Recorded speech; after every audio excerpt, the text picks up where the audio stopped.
Get ready for Better Together with Kenny and Carol. Hello. I am Kenny. And I am Carol. And welcome to what we're calling this thing Better Together, episode number 3, coming to you live from our dining room table, Miss Carol, here in our home studio, state of Georgia. Good morning, sweetheart. Good morning. How are you this morning? You know, I'm doing pretty good. I got my cup of coffee. The sun is out. This is the day, right? This is the day the Lord hath made. And so it's just a great day to be with you, to celebrate with you, just to share with you. How you feeling? I'm feeling good. I'm excited about episode number 3. And again, we're just having good conversation. Yeah. You think are we going to be able to keep this going? You think? Oh, definitely. Okay. Definitely. I just didn't know if you were getting burnt out or what the deal was, right? But we always talking. We always talk, don't we? Yeah, we always talking. You know, whether we're on the microphone or not, we are sharing and receiving from each other. So this is just a part of what we do. We're in this unofficial series called Relationships. Last episode, we talked about the relationship, Ms. Carol, between a husband and a wife. Mm-hmm. And even two people that are dating that may be planning to get married. We shared some things that I think really would help that couple to think through what they're doing to help improve their odds of staying together, because it's not just about getting married, it's about staying married, right? That's right. And it's sad to hear that nearly half of all marriages today end up in divorce.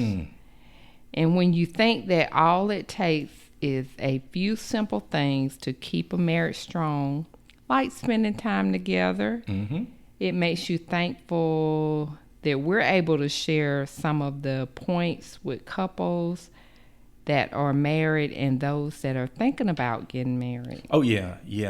I like, in our last episode, we did that. We kind of put each other on the spot. You remember we did the top 5 things? I remember. That are the keys to happiness in a relationship. And to our surprise, hey, if you didn't listen to that episode, go back and check it out. It's pretty cool. But in that episode, it was interesting that 3 out of the 5 items that we each had on our list were the same. I know. I was surprised because it was on the spot. Yeah, I put you on the spot, and we didn't share that ahead of time. And so one of those things was just kind of finding something to do, making time to do something together, right? Right. And that's what Better Together is for us. It's our time to walk, to ride our bikes, to just talk to each other, not about each other. And then just to kind of spend that time, intentional time together. So thank you for spending time with me. I enjoy it. My pleasure. In your famous Chick-fil-A words. In my famous place, Chick-fil-A. That's right. All right. So today, Miss Carol, we want to expand the relationship discussion beyond just me and you to us. The family, the children, siblings, parents, some families have grandparents, cousins. So we don't talk about all of the dynamics that go into the relationship beyond just the couple, right? Right. That's right. I remember when we got married, we went through the process of blowing out the candle. Ooh. And at our wedding, we had you had a family candle, and then I had a family candle. And during the ceremony, you unite the 2 family candles into one candle, which is the unity candle. Gotcha. And at rehearsal, we did not actually practice the lighting of the unity candle. So when we did it during the ceremony, we didn't know we were supposed to blow out the 2 individual candles. Wow. And see, you still remember that. I do, because Mary Ford Sims What a powerful lady. Wow. Her and Reverend LaFar Sims, you know, they would be a power couple today, right? Oh, absolutely. Absolutely. But she actually came from the back of the church and came round to a side door that we both could see her. To get our attention. To get our attention. And she was moving her mouth to make sure that we blew out the 2 individual candles. Wow. Isn't that something? You know, and when I think about that, I think about the Spirit of God, how it moves in different ways. Mm-hmm. She was the hands and feet of God right then, because God needed us to know that in order to consummate this thing we call a marriage, we got to do what? We got to blow out the candle. Blow it out. So she reminded us to blow out those candles. And that was that's symbolic of what we're going to be talking about, right? Because, there's a part of life in which when we become one, even though we're connected to our family and we'll have kids and all of that, it's got to be us. That's right. We can't have too many people in the marriage if it's going to be successful. No, just us. Yeah. Just the 2 of us. Just the 2. Hey, there's something I want to mention here is that one of the greatest challenges and most persistent sources of stress on a marriage today, did you know, was money? Mm-hmm. Money is the biggest. Finances is the biggest problem that families face today. But right towards the top of that list is this idea of family balance, and in other words, blowing out the candle, the involvement of other components and family members in the marriage. So that's really important too. We've got to make sure that we are balancing our time between each other as well as our responsibilities to our extended family. And as children grow up,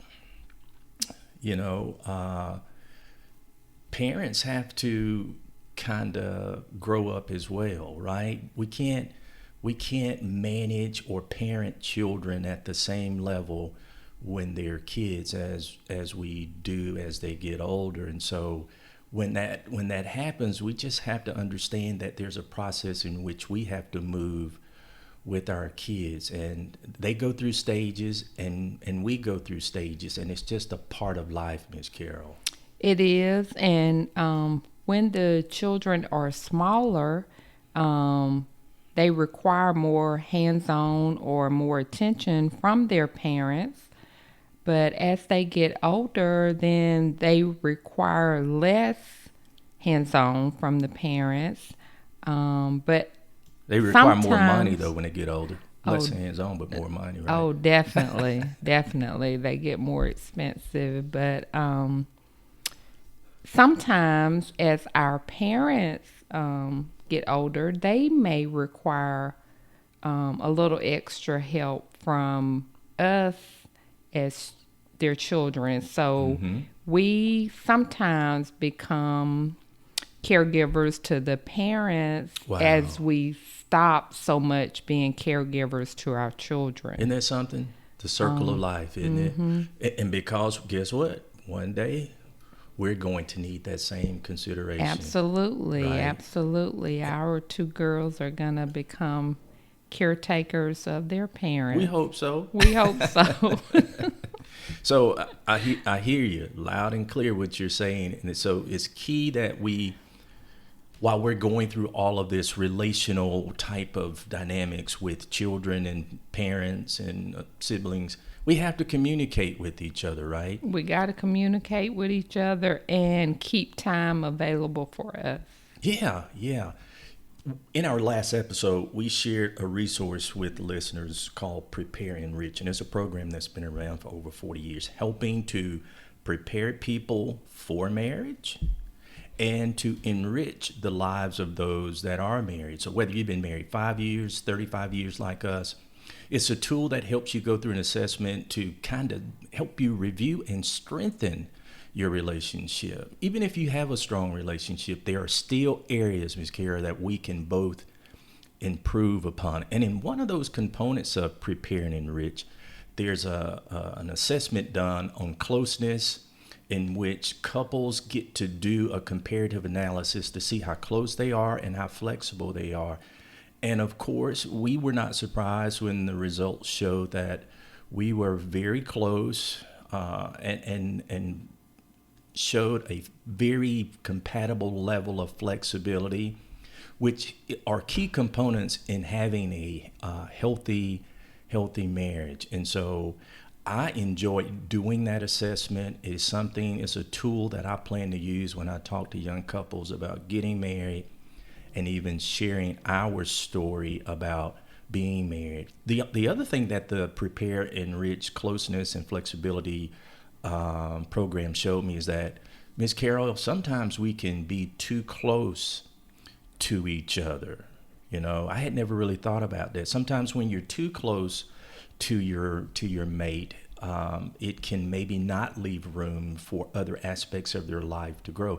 And also, sometimes you can not be flexible enough to allow your mate to expand and grow in other areas that can complement the marriage. You know what I mean? Mm-hmm. I actually enjoyed doing the couple assessment. Just to prepare people, though, it does take longer than 25 minutes. Yeah. They tell you 25 up front, but it was closer to what, 35 to 40? I was probably closer to 45 minutes, maybe to an hour. Yeah. Yeah. And so this is an assessment where you talk about who you are, you talk about your family of origin, you talk about, there's an analysis done of your personality, and then it is kind of married together, to use that term. Carol's report is married to Kenny's report to create a couple's report. And then you go through and see your compatibility areas as well as areas that may be some things you want to work on. And so I'm glad to hear you enjoyed that, because it's going to be a tool that I think I'm going to use as we go forward to help couples to better understand this whole idea of getting married, right? Right. Yeah. So where do we want to go from here? Let me admit something to you right now. Can I do that? Sure. I want to admit something to you that I've never admitted to you in terms of closeness. When we first had our first child, Danielle, in 1992, and all of a sudden it went from me and you to 3 people in the house. Yeah, I remember that well. Yeah, I kind of felt like I lost a little bit of closeness with my best friend, because now all of a sudden I was sharing you with someone that was very important to both of us, but I just didn't know how to share that time. And so in many ways I became selfish. In some ways I became a little bit upset because I didn't feel like I was getting the right amount of time. That sounds horrible, doesn't it? Well, I think that's a very common experience, because as a mom, I think we experience it as well, because our time is also shared. We're trying to be the best mom we can be, and we're trying to be the best wife we can be. Yeah. And so it's hard to have a balance, to have a good balance. You want to do all things well. I can say that I did learn from the first child to the second child. I don't have to clean up every day, and I don't have to cook every day. So that's a part of that growing, right? That's a part of growing. Yeah. You learn what's most important, and what's most important is being there for your spouse, and being there for your child. Yeah, and that is what I learned too, Carol. I learned from, and this is in retrospect because I didn't see it then, but looking back, it would have been important for me to communicate my feelings to you so that you could understand where I was coming from. And that, I think that is something we would want young couples to understand today as you move along the whole phase of coming from couple to marriage and then having children, to understand there are going to be moments when you may not feel as close to each other as you should, but when that happens, you just need to talk to each other. Absolutely.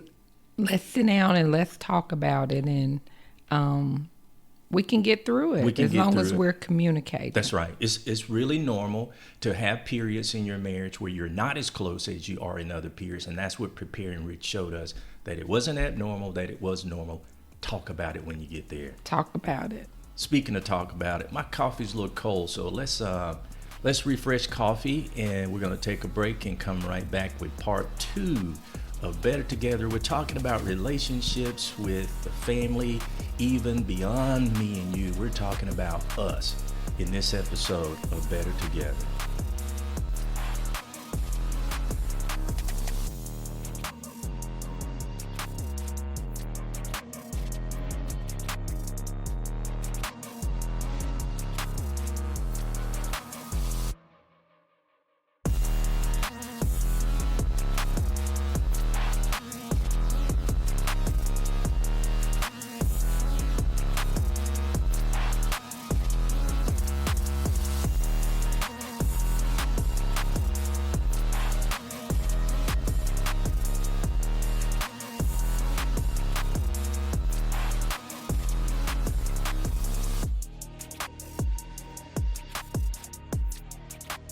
Okay, Ms. Carol, so we're back, and as we get started with the second half, we're going to do a shout out to a nonprofit, but I think it's important, Ms. Carol, that we share with the audience how we got involved with this idea of starting our own nonprofit.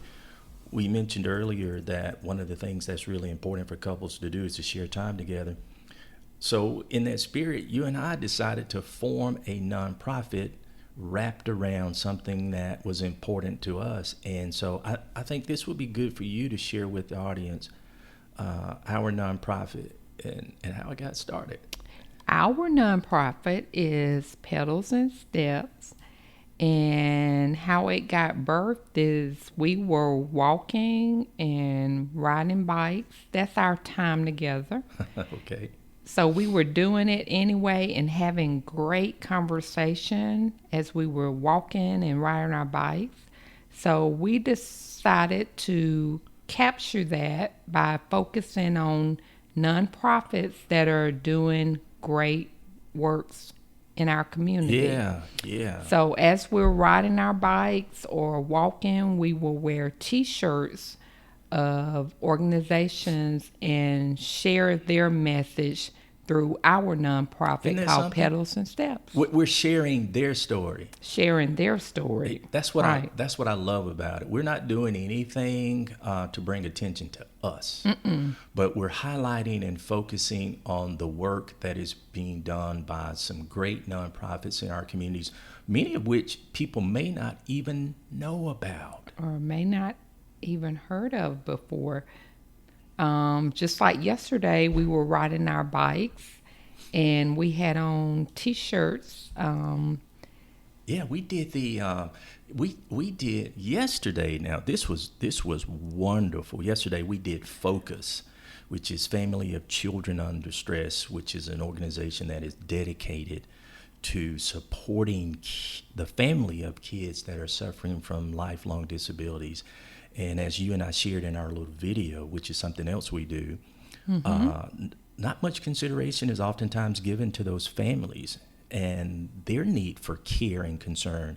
And so what Focus does each year, they do something called Camp Hollywood, where the kids spend a week in camp celebrating their gifts and talents, and the parents get a break. Yeah. Wasn't that cool? Oh, I enjoyed the performance yesterday. The kids were awesome. Yeah, so we enjoyed that. And so that is a part of what we do, is we highlight and focus on the story of nonprofits as part of our nonprofit work of Petals and Steps. And so this week, Ms. Carol, we want to send, it feels like we just sent a shout out to a really cool nonprofit, but we've got another really cool nonprofit we want to send a shout out to called... We do. It's called Books for Keeps out of Athens, Georgia. And the mission of Books for Keeps is to inspire literacy by making books available to kids of all ages throughout Northeast Georgia. Oh, yeah, yeah. Thank you for sharing that, because I think Books for Keeps has been around since around 2009, and since then they've given away over 1 million books. Wow. And so we send a big salute to Ruthie Horch and the team at Books for Keeps for the great work they're doing to help stave off this thing that's known as summer slide, right? Where kids lose a lot of their gains during the year, during the summer period, because they're not doing anything worthwhile. And so it's important that they read. Speaking of the Simms earlier, Mary Ford and LaFar Sims, one of the things they told us early on as a young couple, they said, one of the most important things you can do for your kids is to what? Read. That's Read right. to them. Read That's to right. them. And not just when they're born. We started reading to them when, Miss Carol? Oh, when I was pregnant. That's right. I wrote in my notes here, we read to them while they're in the belly. That's right. Because That's they can right. hear. That's right. We read to them every night. Yeah. And so I think it's important for all parents out there and those that are wanting to become parents to know that you gotta read to your kids, share with them. You've been blessed with them, so pour into them as much as possible, right? Right. So speaking of kids, let's continue on with this discussion about family and relationship beyond the man and woman, but the kids as well as the parents, grandparents, and beyond. And let's talk about how it's important to grow, right? Again, we talked about the different stages of closeness and flexibility, but we gotta understand that parents have to grow too, right? That's right. We have to grow as well as the children. And we are blessed to share in watching them grow up and how we have a chance to grow up as well as parents. While our children are learning, we are learning ourselves as well as parents. That's right. I think it would be a mistake or an oversight on our part to watch our kids grow up from 3 to 13 and not learn as they're learning too, right? In fact, I read this quote last week by a great person, humanitarian, and probably one of the greatest boxers of all time, Muhammad Ali. Read this a couple days ago, and it said something to the effect that if a person or if a man views the world at age 50 the same way he did when he was 20, then he has wasted 30 years of his life. Wow. Isn't that a powerful That's powerful, statement? yes. Yeah. I mean, and so it reminds us that as we're raising our kids and as they're going through the different cycles in life, it's important for us to embrace that and become a part of that journey with them, which means to me, Miss Carol, it would be a mistake for me to try to raise my child relationally the same way at the age of 3 as we did when they were 13 and 14 and 15. And being new parents, we made some of those mistakes, right? But we learned from those mistakes. And so I would encourage anyone out there to kind of have some room, leave some space when it comes to growing with your kids. What about you? Yes. You got to grow with them. They don't do the same things at 3 that they do when they're 13. So as parents, we may have to evolve with them as well. Yeah, you said that earlier. You talked about with the first child, you did certain things every day, right? Right. But down the road with the second child, you did things a little differently. I did. I learned the importance of time management. Yeah. And how it was important for me to be a present parent. And so sometimes that meant letting some things go. But I did learn myself during the process. Yeah. You know what's important about this discussion today, Ms. Carol, is because our marriage is a little different today than when you compare it to marriages that are more predominant today than ours, and that is we don't have a blended family, our current family structure. But today, about 17% of all kids in the U.S. live in homes that are what we call blended households, and this is where the kids not only have step parents, they also have step siblings, they have half siblings, and so there are a lot of dynamics in the home and a lot of consideration for the kids that create a lot of pressure. And as we shared earlier, half of the marriages in America right now end in divorce. But another important stat to remember is that over 40% of all new marriages today are remarriages.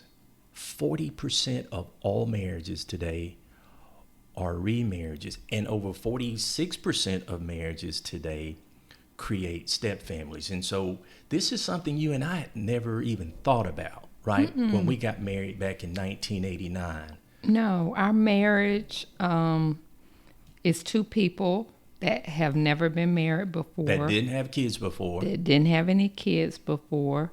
But today, based on the stats you just gave, Yeah. that is the exception. That's right. And so we've got to make time and room and give consideration for how the family looks today. And it is not, I would say it is not easy to be in a relationship today with all of these extra considerations. And so you've got to make sure you're going into this marriage with an open mind and an open heart. And one of the most important things you can do as part of that is to put the children first. One of the things we see happening all around us is the kids are being left out of important decisions. They're not a part of the discussions. And when that happens, we see this breakdown in terms of mental health, their ability to perform in school. And so all of these things contribute to their negative outlook on life. And I think a lot of this is starting, Ms. Carol, with this idea that there's the blended family, which is a more difficult family structure, and the kids are not being included, they're being left out. So our prayer this morning, It is our prayer that children don't feel isolated in blended families, but feel all the love that they are receiving from all sides of the family. Yeah, and that's important for the adults in these relationships to do. It doesn't just happen overnight. You've got to be intentional in including the kids in why you're dating somebody else, your intentions to be married, and how they fit in, and make them feel a part of that process and not left out. It's totally different today, and that's something we want to make sure that everybody understands, is to include the kids in the process. It's really, really important, right, Sister Carol? Oh, that's right. I agree with that. So let me just say, I would recommend a recommendation to give you some food for thought for any single parent that is dating and considering marriage, to check out a book that we've talked about a little bit by an author named Ron Deal, and it's called Dating and the Single Parent. And it's full of good information and advice about, how to make the most of the time that you share with each other before you get married. Once you get married, you're in it, but there's a lot of things that you can work through and talk about and learn about each other before you get married, especially if you are a single parent that have the considerations of your children and the well-being of your children by someone they may not know. So this is a really good read, really inexpensive book, and it would be well worth it for you and your significant other to take a read of that book and make an investment in that, so that you can really understand how to move from being just a couple to being a family, Ms. Carol. Mm-hmm. That would be my advice. Anything you want to add? Yeah, my advice would, in the blended families, I think you have to treat everyone the same, and you can't make differences between stepchildren as a step parent. Oh my goodness, that's so important, right? And that happens. Unfortunately, that happens. And so now, here comes the extra pressure on the little boys and little girls in that family. They feel like they're not a part of the family, and so we have to be mindful of how this impacts their mental acuity, and how we as parents have a large and play a large role in shaping how they become parents one day, right? We have to be mindful of that, of the environment we put them in will be reflective of the environments they create one day when they become parents.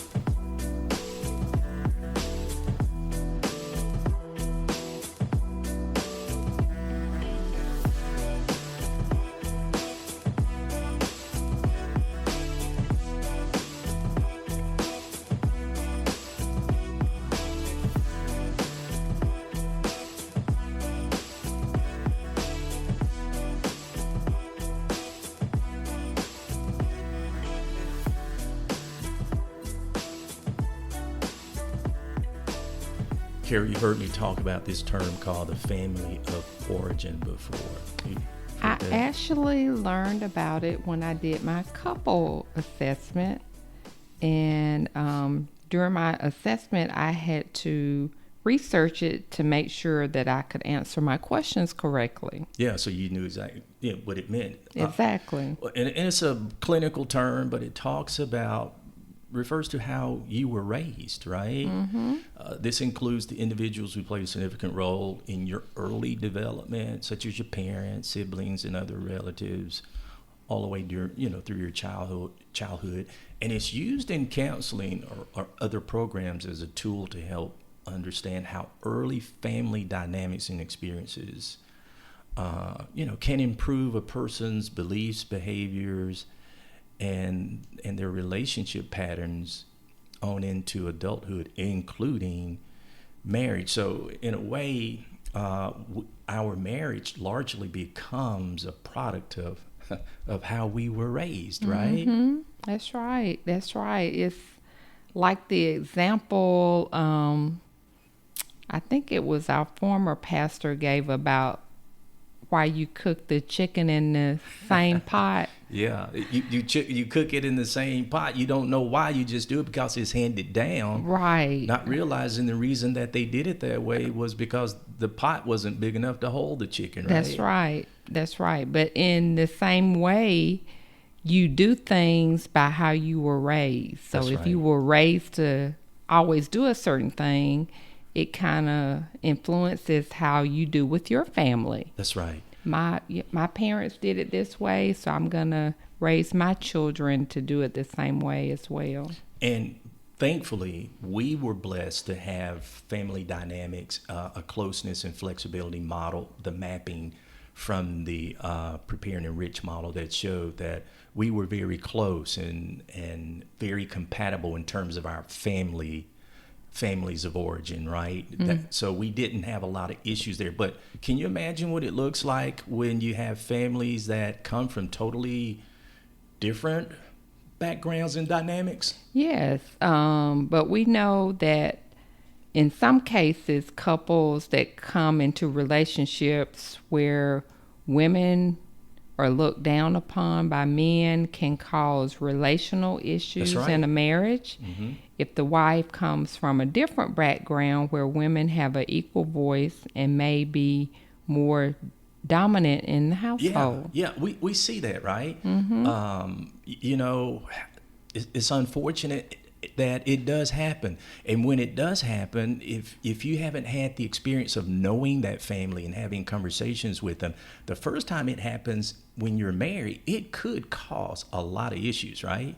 Because again, we are a product of how we were raised and the influence of our family of origin. So we have to understand this dynamic on the front end, right? Before we get married, we have to have these understandings, spend time with both sides of the family, getting to know them, because Sister Carol, the bottom line is this: we're not just marrying the person, we're marrying the family, right? I agree with that. When you marry someone, you're not just marrying that person, but you're marrying the family as well. That's right. You got to blow out your candle, but at the end of the day, the family is still there. That's right. And That's you right. still have to give them the consideration they deserve because they have influenced both of you greatly, right? Yes.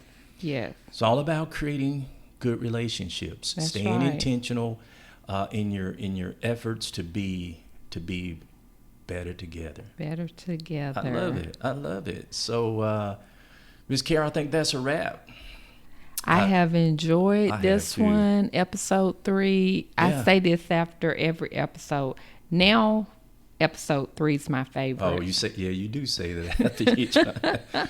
Well, we're going to continue in this unofficial series called Relationships, and we're going to talk the next time about relationships at work. Oh. At work, in our areas of service, relationships in church, relationships in our nonprofit endeavors. You don't want to miss that episode because we got some good stuff we want to share with you All right. on the next episode. So thanks for listening to us and taking your time to spend a few minutes with us. Until next time, I'm Kenny. And I'm Carol. And together we are Better together.